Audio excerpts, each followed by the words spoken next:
Dear students, Good Shepherd Higher Secondary School की ओर से आदित्य एजुकेशन चैनल पर स्टैंडर्ड 12th के एसपी एंड सीसी सब्जेक्ट के चैप्टर नंबर 3 के सेकंड वीडियो में आप सभी का स्वागत है।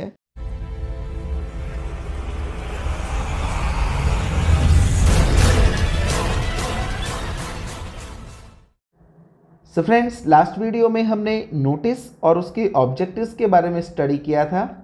आज हम inter departmental and employees related correspondence के सेकंड फॉर्म यानी कि सर्कुलर के बारे में डिस्कस करेंगे। तो आइए सबसे पहले देखते हैं सर्कुलर का meaning. A letter written on a regular basis to a group of employees with a view to inform them about the code of conduct decided by the management of the business firm or organization is called a circular letter. Circular letter has practical and administrative attitude.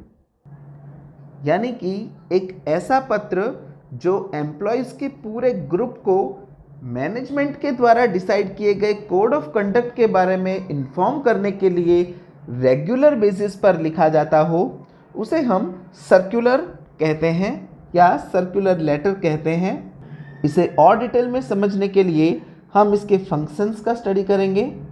First one, it guides the employees regarding their scope of work, यानी ये employees को उनके scope यानी उनकी हद के बारे में समझाता है कि उन्हें कितना काम करना है, उनकी लिमिट कितनी है। Second, it drawers the attention of the employees for implementing decision taken by the management, यानी कि मैनेजमेंट के द्वारा लिए गए डिसीजंस को इम्प्लीमेंट करने में या उन डिसीजंस को फॉलो करने के लिए एम्प्लॉयज़ का ध्यान खींचता है या आकर्षित करता है। Third, it clarifies what is expected from the employees, यानी मैनेजमेंट अपने एम्प्लॉयज़ से क्या अपेक्षाएं रखते हैं, उन एक्सपेक्टेशन के बारे में क्लैरिफाई करता है। Fourth, it maintains equality among employees, जैसा कि हमने अभी स्टडी किया था कि सर्कुलर किसी पर्टिकुलर एम्प्लॉय को नहीं बल्कि एम्प्लॉयज़ के पूरे ग्रुप को एक साथ एड्रेस करके लिखा जाता है, यानी पूरे ग्रुप को एक समान लिखा जाता है, जिससे इक्वलिटी की भावना एम्प्लॉयज़ के अंदर मेंटेन होती है। आइए अब हम सर्कुलर के कैरेक्टरिस्टिक्स का स्टडी करेंगे। The first one, a circular is written addressing not a particular employee but the entire group of employees. जैसा कि अभी मैंने डिस्कस किया था कि सर्कुलर किसी पर्टिकुलर एम्प्लॉय को नहीं लिखा जाता बल्कि पूरे एम्प्लॉयज़ के ग्रुप को एड्रेस करके लिखा जाता है। Second, matter mentioned in the circular is applicable to all members of the group equally, यानी सर्कुलर के अंदर जो भी डिटेल है या जो भी मैटर है वो किसी एक एम्प्लॉय के लिए नहीं है बल्कि पूरे एम्प्लॉय के ग्रुप में हर एक एम्प्लॉय को वो लागू पड़ता है।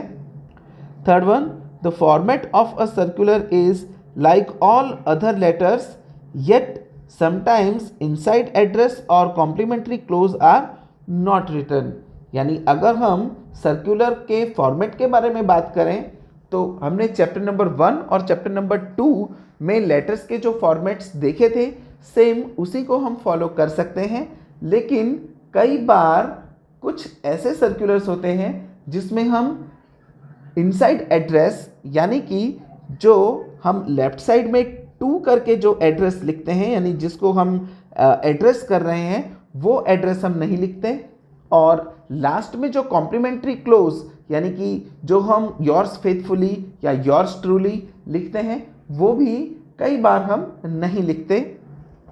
Fourth one, date and time are very important in a circular, जैसा कि हम हर एक लेटर में लिखते हैं वैसे ही सर्कुलर में भी डेट एंड टाइम का होना बहुत ज़रूरी है। Fifth one, it is more like an attention drawing tool for a particular group employees regarding implementation of policy decision। ये कर्मचारियों का अटेंशन ड्रॉ करने का एक बहुत अच्छा साधन है, जो कि पर्टिकुलर ग्रुप्स के एम्प्लॉयज़ को पॉलिसी डिसीजन का इम्प्लीमेंटेशन करने के लिए इजी वे में जानकारी प्रदान करता है। तो फ्रेंड्स, हमने नोटिस और सर्कुलर के बारे में स्टडी किया। अब हम इन दोनों के बीच क्या डिफरेंस है उसका स्टडी करेंगे। तो नोटिस में फर्स्ट पॉइंट है, notice is addressed to either an individual or a group. यानी नोटिस किसी पर्टिकुलर इंडिविजुअल पर्सन को भी लिखी जा सकती है और पूरे एंटायर ग्रुप को भी लिखी जा सकती है। लेकिन circular is mostly addressed to the entire group. Circular किसी पर्टिकुलर पर्सन को नहीं लिखा जाता, वो एंटायर ग्रुप को ही लिखा जाता है। Second, through notice legal view point is clarified. यानी कि जो भी कानूनी व्यू पॉइंट है, यानी कानून से रिलेटेड जो भी बातें हैं वो बताने के लिए हम नोटिस लिखते हैं। Through circular administrative and practical view points are clarified. यानी बिजनेस फर्म के एडमिनिस्ट्रेशन से रिलेटेड कुछ चेंजेस हों तो उन्हें हम सर्कुलर के थ्रू अपने एम्प्लॉयज़ तक पहुंचाते हैं। Third one, notice is a two way communication. Employees can give notice to the management and management to the employees. यानी कि नोटिस वो मैनेजमेंट अपने एम्प्लॉयज़ को भी लिख सकते हैं, और अगर एम्प्लॉयज़ को कोई शिकायत है तो एम्प्लॉयज़ भी मैनेजमेंट को या अपने ऊपरी अधिकारी को नोटिस लिख सकते हैं। इसीलिए ये टू वे कम्युनिकेशन माना जाता है। But circular is one way communication. It is send to the subordinates employees from the management. यानी कि जो ऊपरी अधिकारी होते हैं या जो बड़े ऑफिसर्स होते हैं वो अपने सबऑर्डिनेट्स यानी अपने अंडर काम करने वाले एम्प्लॉयज़ को सर्कुलर लिखते हैं। एम्प्लॉयज़ अपने डिपार्टमेंटल हेड को या मैनेजमेंट को सर्कुलर नहीं लिख सकते। Fourth one, circular can be issued on matters for which a notice is served. यानी सर्कुलर हर एक उस मैटर के लिए भी लिखा जा सकता है जिसके लिए आप कोई नोटिस लिख रहे हो। यानी कि सर्कुलर नोटिस को रिप्लेस कर सकता है, but notice can not be served for that matter for which circular is issued. यानी कि जिस मैटर के लिए आप सर्कुलर लिखते हैं उस मैटर के लिए आप नोटिस नहीं लिख सकते, लेकिन जिस मैटर के लिए आप नोटिस लिख रहे हैं उसके लिए सर्कुलर लिखा जा सकता है। तो आइए फ्रेंड्स, हम नोटिस का एक एग्जाम्पल देखते हैं।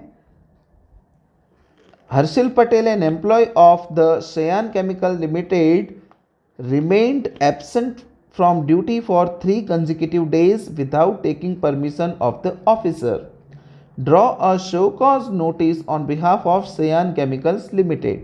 यानी हर्षिल पटेल नाम का एक एम्प्लॉय जो कि शेयान केमिकल लिमिटेड में काम करता है, वो बिना बताए कंटिन्यूसली 3 दिनों के लिए एब्सेंट रहता है, तो उसे नोटिस आप लिख रहे हैं। तो आप देख सकते हैं यहाँ पर नोटिस का जो फॉर्मेट है वो बिल्कुल वैसा ही है जैसा हमने बाकी के लेटर्स में देखा था। यहाँ पर बिजनेस फर्म का नाम है, यहाँ पर उसका एड्रेस है, एक लाइन छोड़कर हमने यहाँ पर डेट मेंशन की है, लेफ्ट साइड पर फ़ोन नंबर और ईमेल है। यहाँ नीचे आप देख सकते हैं ये इनसाइड एड्रेस है, यानी कि जिस पर्टिकुलर पर्सन को हम ये नोटिस लिख रहे हैं उसका नाम, उसे एड्रेस करते हुए वो किस डिवीज़न में है या किस डिपार्टमेंट में है और एड्रेस, और उसके बाद जैसा कि हर एक लेटर में होता है हम सब्जेक्ट लिखेंगे to the point in short, और उसके बाद यहाँ पर सैल्यूटेशन, जिसमें ये काफ़ी फॉर्मल है इसलिए सर लिखा हुआ है, और अपने सबऑर्डिनेट्स को लिख रहे हैं तो रिस्पेक्टेड सर या डियर सर नहीं लिख सकते। ऐसे केसेस में हम सिर्फ सर का ही इस्तेमाल करेंगे।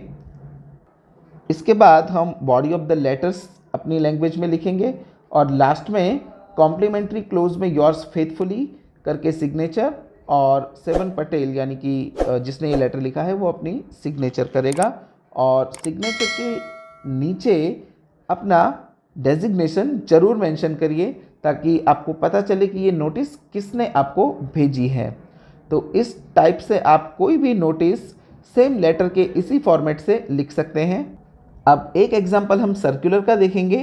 Circular recommending to begin campaign to save water और इलेक्ट्रिसिटी अ नेशनल वेल्थ, यानी एक Gujarat Higher Secondary Education Board के द्वारा सभी स्कूलों के प्रिंसिपल्स को ये सर्कुलर भेजा जा रहा है। यानी यहाँ पर सभी इक्वल हैं, हर एक स्कूल में ये सर्कुलर भेजा जा रहा है। तो आप देख सकते हैं यहाँ पर लेटर हेड में Gujarat Higher Secondary Education Board लिखा हुआ है, एड्रेस लिखा हुआ है, डेट लिखा हुआ है। ये हर एक सामान्य या कॉमन लेटर की तरह है। यहाँ पर आप फ़ोन नंबर या ईमेल एड्रेस भी मेंशन कर सकते हैं। इसके बाद यहाँ पर इनसाइड एड्रेस नहीं है, क्योंकि ये हम किसी एक पर्टिकुलर इंसान को नहीं भेज रहे हैं, पूरे प्रिंसिपल्स के ग्रुप को भेज रहे हैं। इसीलिए to principles and teachers of all schools ऐसा लिखने के बाद सब्जेक्ट टू द पॉइंट, और उसके बाद बॉडी ऑफ द लेटर में जो भी डिटेल्ड इन्फॉर्मेशन है वो लिखी हुई है, और उसके बाद कॉम्प्लीमेंट्री क्लोज योर्स फेथफुली करके सिग्नेचर है, और सिग्नेचर के बाद डेजिग्नेशन, और यहाँ पर एनक्लोजर में कॉपी किसे किसे भेजी गई है वो भी हमने यहाँ पर मेंशन किया हुआ है। तो फ्रेंड्स, यहाँ हमने नोटिस और सर्कुलर के बारे में डिटेल स्टडी किया। नेक्स्ट वीडियो में हम मेमो के बारे में स्टडी करेंगे। So don't miss the next video. Good bye.